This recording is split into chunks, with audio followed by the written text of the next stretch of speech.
여러분 안녕하십니까? 팡팡 터지는 바이블 마태복음 20번째 시간에 잘 오셨어요. 오늘은 마태복음 5장 14절부터 16절까지를 다루면서 빛에 관해서 생각하도록 하겠습니다. 지난주에 이제 소금에 대해서 얘기했거든요. 그래서 오늘은 예수님께서 우리 보고 소금도 되고 빛도 되라고 하셨는데 뭐 많이 들어본 말씀이에요. 그래서 다시 뭐 언급하는 것도 좀 그런데 그래도 제가 생각한 것을 여러분과 함께 나누려고 합니다. 그래서 오늘은 세상의 빛에 대해서 말씀을 나누도록 그렇게 하겠습니다. 빛의 역할이 뭐가 있을까요? 빛의 역할은 제가 볼 때는 뭐 그 두 가지가 있다고 봅니다. 하나는 이제 빛 자체가 있잖아요. 그러니까 빛 자체가 있어서 존재를 드러내고 그것이 이제 그 보이는 역할을 하는 거죠. 그래서 죄송합니다. 모든 사람에게 이제 비치는 그런 모습 역할이 있고요. 그다음에 빛을 비추게 함으로써 뭐 다른 것을 볼 수 있게 하는 역할이 또 있을 수가 있죠. 그래서 뭐 빛이 없으면 우리가 글 못 읽잖아요. 또 뭐 어떤 물건이나 사람의 생김새를 판단하든지 하는 걸 할 수가 없잖아요. 그래서 하나는 빛 자체가 보이는 역할이 있고요. 또 다른 하나는 빛으로 인해서 보게 하는 역할이 있지요. 그런데 둘은 관련이 있어요. 빛이라는 존재가 있어서 저기 뭐 이렇게 어두운데 깜깜한데 빛이 있네 하고 그냥 우리가 끝나는 게 아니잖아요. 주님도 등불이 집안 모든 사람에게 비추도록 높은 곳에 두라고 하셨어요. 그 왜 높은 곳에 두겠어요? 빛이 있다는 걸 그냥 알게 하기 위해서요? 그걸로 끝나는 거예요? 그렇지 않죠. 빛을 통해서 다른 걸 식별할 수 있으니까 주님께서 그렇게 말씀하신 게 아니냐 이렇게 생각해야 합니다. 그래서 두 가지를 생각할 텐데요. 우선 먼저 보이는 빛의 존재로서의 역할을 한번 생각을 하겠습니다. 14절 말씀 보면 숨겨지지 못할 것이라는 표현이 있어요. 빛이라고 하는 것이 드러나면 숨겨지지 못한다. 그러니까 그 뭐 보이는 빛의 성격에 관한 말씀을 주님께서 분명히 하셨다 이렇게 보는 거죠. 잘 보이려면은 어디에 있어야 되겠어요? 빛이 높은 곳에 위치해야 되겠죠. 제가 이제 이스라엘의 정현호 박사님하고 같이 가서 돌아다녔는데 정현호 박사님은 지금 그 홀리랜드 유니버시티에서 부총장으로 계시는 분이고 또 히브리 대학에서 그 박사를 하신 분이에요. 사실 뭐 지금 가이드 하시고 그럴 군번이 아니신데 저랑 이제 옛날에 구약 THM을 같이 했던 인연이 있어서 제가 부탁을 드렸더니 흔쾌히 오케이 하셔가지고 같이 돌아다녔어요. 이분하고 이제 처음 간 곳이 부엘쉐바였어요. 그래서 부엘쉐바에 갔다가 족장로를 타고 거꾸로 이제 북쪽으로 해서 헤브론으로 이제 올라갔죠. 여러 가지 얘기를 많이 나눴어요. 그래서 창세기 22장을 보면은 아브라함이 부엘쉐바에서 모리아산, 유대 전승에서는 모리아산이 예루살렘이라 그러잖아요. 그러니까 이제 그 헤브론 쪽으로 이스학을 데리고 갔는데 한 그 거리가 뭐 정확하진 않지만 80km, 90km 이 정도 된다 그러는 거죠. 창세기를 보면 이제 사흘길을 갔다 그러는데 사흘길을 갔으면 90km라 그럴 때 하루에 30km는 좋게 걸은 거죠. 엄청나요. 성인 남성이 일반적으로 하루에 걸을 수 있는 거리가 20km 남짓이라 그래요.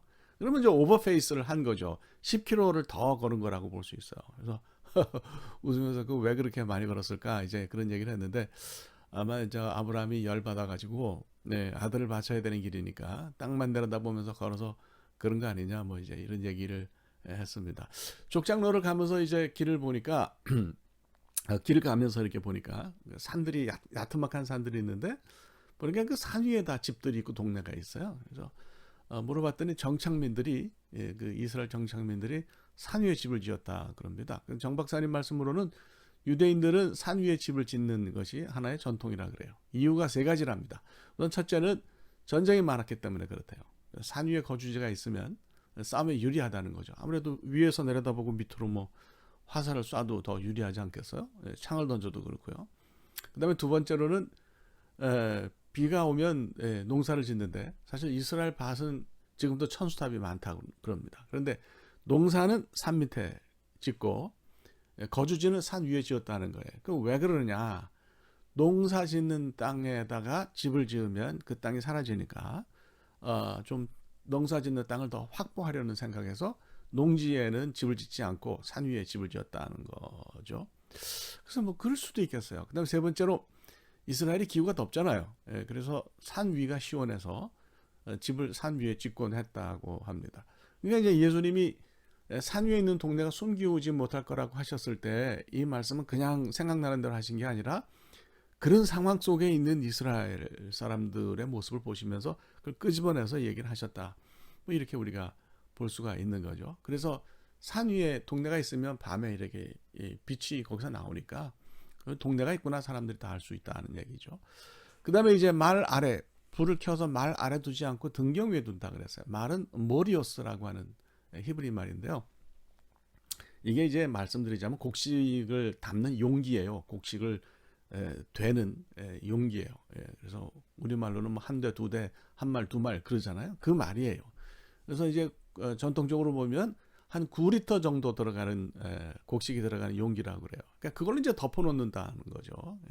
그 뒤에 말씀드리겠지만 덮어놓으면 빛이 가려지는 정도가 아니라 뭐 빛이 꺼지겠다는 생각이 듭니다. 어쨌거나 그래서 그걸로 덮어놓는 게 아니고 등불을 켜면 등경 위에 룩스니아, 룩스니아인데 이거는 소위 메노라예요.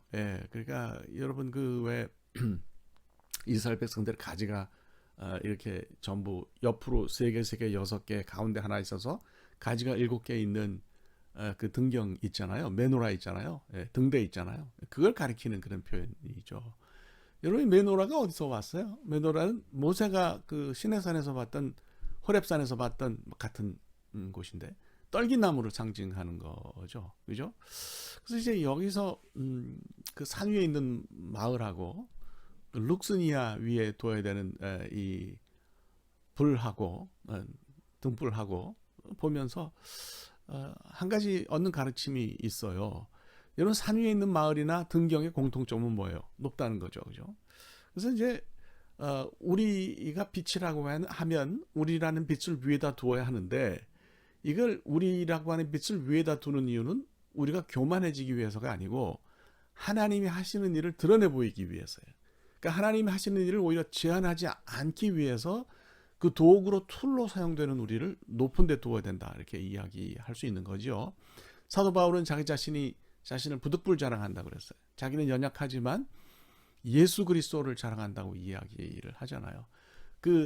이스라엘 사람들 그 등대, 등불, 메노라를 보면 등이 6개예요. 이쪽에 3개, 이쪽에 3개 있고 가운데 또 하나 있어요. 근데 그거는 뭐냐면 서비스하는 거예요. 거기 불씨를 담아요. 자기 자신은 등불에 속하지 않지만은 이게 불씨 역할을 해서 다른 옆에 있는 등대에다가 불을 나른다고 하는 그런 의미가 있는 거죠. 그러니까 자랑이라고 하는 것이 불이 높은 곳에 있어야 한다는 것이 사실은 어떻게 보면 나 자신을 드러내는 것이 아니라 하나님 하시는 일을 드러낸다고 하는 의미가 있다. 이걸 우리가 잘 생각해야 된다는 거예요. 그래서 높은 곳에 있는 불을 생각할 때는 내가 높아지는 것이 아니라 우리 주님께서, 우리 하나님께서 높아진다는 것을 생각할 수 있기를 바랍니다. 또 다른 가르침 하나는 불을 꺼뜨리지 않아야 된다는 거예요. 산 위에 있는 동네가 보이지 않는 방법은 불을 끄는 것밖에 없죠. 말씀드린 것처럼 곡식을 넣는 용기로 등불을 덮으면 불이 꺼져요. 뭐 우리가 향초라 그러죠. 유리병에 담긴 양초를 끄는 방법은 뚜껑을 닫아서 산소 공급을 막으면 됩니다. 덮으면 꺼지는 거예요. 여러분 말 아래 등불을 둔다고 하는 것은 단순히 불을 낮은 곳에 두라고 하는 의미가 아니라 좀 깊이 생각해 보니까 이거는 불을 끈다는 거예요. 그래서 불을 끄지 말아야 된다는 것을 여러분들에게 말씀을 드립니다. 이스라엘 백성들이 제사 드릴 때 이제 하나님 주신 불씨를 꺼뜨리지 않고 계속해서 보존을 하다가 그걸로 제사를 드렸어요. 그건 법이었어요. 근데 아론의 아들들인 나답과 아비후가 술 취해서 그런 거라고 보입니다. 여염집 불씨로, 그러니까 뭐 음식하고 뭐 이런 하나님 주신 불씨가 아닌 다른 불씨로 제사를 드렸다가 그만 타서 죽었잖아요. 그래서 제가 이제 이런 것을 다 연결해서 생각을 하니까 하나님과 연결된 불이 우리 안에 다 있는데 이 불을 내 마음에서 꺼뜨리면 안 되겠구나 하는 생각이 들었습니다. 우리 옛말에 사랑과 연기는 감출 수 없다는 말이 있어요. 불이 있으면 드러나게 돼 있어요. 우리 안에 하나님과 연결된 불이 있으면, 하나님의 역사가 우리 안에 있으면 그것이 드러나게 돼 있다. 내 안에 있는 성령의 역사, 성령 충만한 역사, 하나님이 나로 하여금 일하게 하시는 그런 역사를 꺼뜨리면 아니 되겠다. 이런 불이 여러분 안에 살아있기를 주님의 이름으로 축복합니다. 자, 이렇게 하면 이것이 자연스럽게 다른 것을 보게 하는 빛의 역할로 넘어간다는 거죠. 그래서 우리가 환하게 빛나면 사람들이 우리를 통해서 진리를 보는 거예요. 그러니까 뭐 그 우리가 내는 빛을 통해서 하나님을 보는 거죠. 이거는 글을 읽고 생김새를 본다는 것을 넘어서는 거예요. 사람들이 우리를 통해서 진리로 들어온다. 사람들이 우리를 통해서 하나님을 본다. 그래서 다른 것을 보게 한다고 하는 것이 우리를 통해서 하나님을 보게 한다는 거예요. 참 우리 역할이 굉장히 큽니다. 우리를 통해서 사람들이 하나님을 본다는 얘기 아니겠어요? 예, 이렇게 생각하면 우리 보고 세상에 빛이 되라고 하신 주님의 뜻을 잘 이해할 수 있을 것 같습니다. 네, 오늘 여기까지 하겠고요. 다음 시간에 이어서 또 중요한 부분 같이 읽도록 하겠습니다. 감사합니다.